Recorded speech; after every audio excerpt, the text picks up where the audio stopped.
Hey guys, how you doing today? So hopefully you did watch the agenda video prior to watching this video here because I did go through how to submit assignments via Classroom or Google Classroom. I'm going to start using a replica of what you actually see. I made my own Google account so that way I can get into the class and I can see exactly what you guys see because we're all kind of learning on our own um, at this point with Google Classroom. We're all at our own houses and we're all seeing some different things. So I just want to make sure that we're all kind of on the same page. So I'm going to show you how to submit what you're going to do today, and I'm going to read through the chapter that we're going to do on ancient Egypt. So it should be quite a bit of a review, but we'll go into classwork. I'm going to show you exactly where you're going to find the chapter pages here.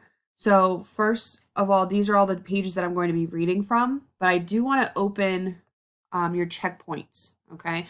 It is kind of beneficial if you guys make it your screen smaller, so that way, I love sunflowers, as you can tell, so that way you can listen to the reading and then possibly have your checkpoints next to you. So if you have, like, say, my video over here that you're listening to right now, and then your checkpoint questions over here, that makes things a little bit easier for you, okay?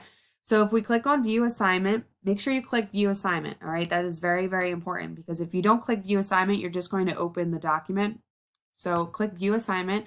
On the right-hand side here, you'll see a create button, okay? So the first thing, I actually did this earlier on the last video, but I do want to show you how to do it here again. So you're going to go to the assignment, you're going to highlight everything, you're going to copy it by right-clicking, copy, go back to your checkpoints, and then you're going to click either create or click the document that is there, okay? I already did it earlier today, so you actually, if you exit out of that assignment, it'll actually save, okay? So only the next thing you need to do is you need to you just copy, so then you're going to paste and it'll paste into this document here, okay? So if, for example, I'm going to show you, I'm just going to pull that assignment out just so you can see it, how I kind of want you guys to do the reading. So if you have, say you have your video that you're listening to right now over on this side, you can have your chapter checkpoint questions over here, okay? Hopefully that makes sense to you, but we're going to go into the reading now, all right? I'm going to open the pictures on the screen here just so you can see what I mean by opening it up and having it on kind of on both sides to make your life a little bit easier. Okay, so we have ancient Egypt today. Should be a review because we've talked about ancient Egypt before, but we're going to read it through. All right, so chapter 5, ancient Egypt. The Nile River is the longest river in the world. It is more than 4,000 miles long. It flows from a lake deep in Africa to the hot desert land of Egypt. The people of Egypt need water from the Nile. Their country gets little rain. Thousands of years ago, one of the world's first civilizations began on the shores of this river, the Nile River Valley. People began moving into the Nile River Valley in Egypt over 10,000 years ago. They stayed because the land never near the river was fertile. So your first checkpoint, how did rivers help the Sumerians and the Egyptians? All right, so you are going to do your chapter checkpoint here. So this is when you're going to pause the video, okay? I'm going to continue. Every summer, the Nile flooded the land around it. The floods left a layer of fertile soil on the land. Farmers planted their crops in the soil. The Egyptians found that they could trap the floodwater from the river and save it. Farmers worked together to bring the floodwater to their farms. Soon people began to live and work together in small villages. Next checkpoint. Look at the map on this page. Why was the Nile so important to Egypt? Pause. Answer your questions over on this side. Okay? See how we're doing this, guys? The first pharaoh. Over time, the small villages became larger. About 5,000 years ago, a man named Menes ruled over several villages in Egypt. He soon brought all villages in Egypt together under his leadership. Menes became the first king of Egypt when he built a new capital city called Memphis. Menes also built a large palace for himself. After that, Egypt's king was always called the pharaoh, which meant great palace or great house. Government under the pharaoh. The pharaoh made laws for all the people of Egypt. Everyone in Egypt worked for the pharaoh in some way. For example, the farmers in Egypt had to give some of the food that they grew to the pharaoh. The second most powerful group of people were the nobles, who ran the government. Artists, makers of statues and buildings, had less power than the nobles. Farmers and other workers had little say in the government. Both men and women had many of the same rights in Egypt. They could own a home, go to school, and buy and sell goods. Women in most other early civilizations did not have these rights. All right, I'm going to open this page here so you can see the picture a little bit more. Now you understand kind of the concept of reading and answering the questions. Next page for us. Egyptian religion. Like the people of Mesopotamia, the Egyptians believed in many gods. They believed that the sun was a god named Ra. Each day they watched as the sun rose. Then they watched as the sun traveled across the sky and set. In the morning, the Egyptians watched as the sun rose again. The Egyptians thought that human life was like the sun. A person was born just as the sun rose.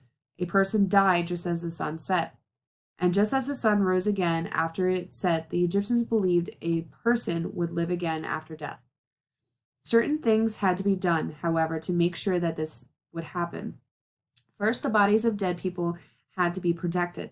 The Egyptians developed a way to protect bodies called mummification. They put chemicals on the bodies. Then they wrapped the bodies in long strips of cloth. Finally, they covered the wrapped bodies with a mixture like tar. This made them waterproof. Today, we call these preservation bodies mummied, preserved bodies. We talked about mummies a lot this year.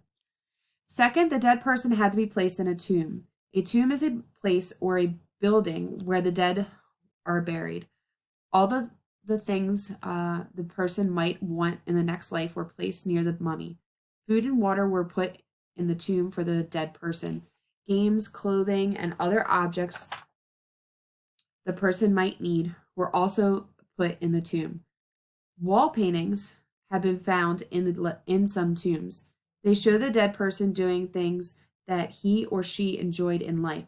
Some pictures show people fishing and swimming in the Nile.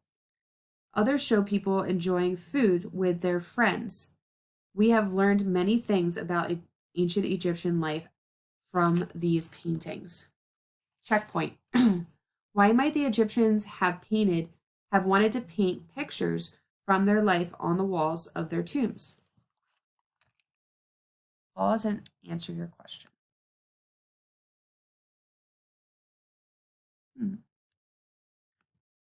Page 33. All right, for some reason page 33 is not working, so I'm just going to read it out loud. The largest tombs were built for the pharaohs. Some pharaohs built tombs called pyramids. The largest pyramid in Egypt is called the Great Pyramid. It was built about 4,500 years ago. It is shaped like a triangle and it is as tall as a 45-story building. About 100,000 people worked 20 years to build it. They used about 2 million blocks of stone in the Great Pyramid. Each stone weighed 2.5 tons.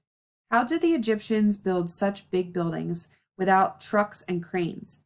They probably used 3 simple machines: the lever, the ramp, and the wedge. The outer surface of the pyramid was covered with pure white limestone. This limestone came from quarries across the Nile in eastern Egypt. Scientists think that each stone was pushed up a ramp. Once the stones were in position, the ramp was built higher. Checkpoint. Many people helped build a pyramid. Look at the picture on this page. How did the Egyptians move the heavy stones? Hopefully this page is working for you. Page 34. The treasure of Tut, King Tut. The tombs of the pharaohs were filled with many treasures. Over the centuries, most tombs were robbed or destroyed. One tomb, however, was not robbed. This was the tomb of the pharaoh named Tut, King Tut. He was known as the boy king, because he died when he was only 18 years old. King Tut's tomb was discovered in 1922. The king's mummy lay inside in a case made of solid gold. A gold mask covered the king's head. The tomb was filled with jewelry, furniture, clothes, weapons, and games. Tut's tomb helped people learn about how the people in ancient Egypt lived. Checkpoint. Look at the photograph on this page. How does it show that the pharaoh was important? Egyptian contributions to civilization. They noticed that the Nile flood arrived at very regular intervals. This gave them the idea that time could be divided into equal periods. From this idea, the Egyptians were able to create a yearly calendar with days, weeks, and months. The Egyptian year was like ours, consisted of 365 days. The Egyptians also made a writing material called papyrus. They made papyrus from plants that grew along the Nile. They glued the stems together and they soaked and dried them. Our word paper comes from the word papyrus. The Egyptians invented a kind of writing, just as the Sumerians did. The Egyptian writing system is called hieroglyphics. The picture writing. This is because Egyptian writing is made up of a series of pictures. Each picture stands for an object, an idea, an action, or a sound. When the pictures are put together, they form a language.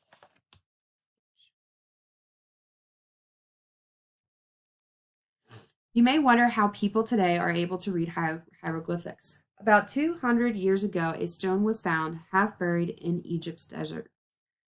Hieroglyphics were on the stone as well as other languages, including Greek. Scientists were able to use these languages to figure out what the hieroglyphics meant. Last checkpoint. Look at the picture on this page. What can you recognize about the Egyptian picture writing? Pause. Last paragraph.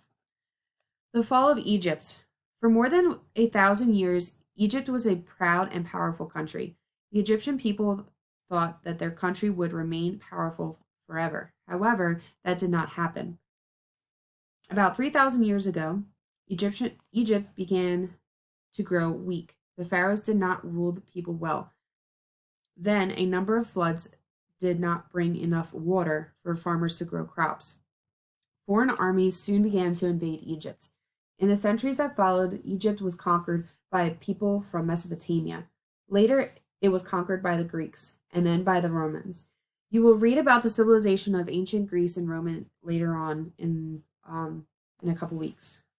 Ancient Egypt has left the world many treasures. Today, you can visit Egypt and explore the pyramid of a great pharaoh. You can go to the museum and see furniture, clothes, and games that once belonged to the boy king Tut. The ancient Egyptians were more than just great builders, farmers, artists, government leaders, and builders. All worked together to make one of the world's first great civilizations. All right, so after your checkpoints, make sure you go back in and you answer.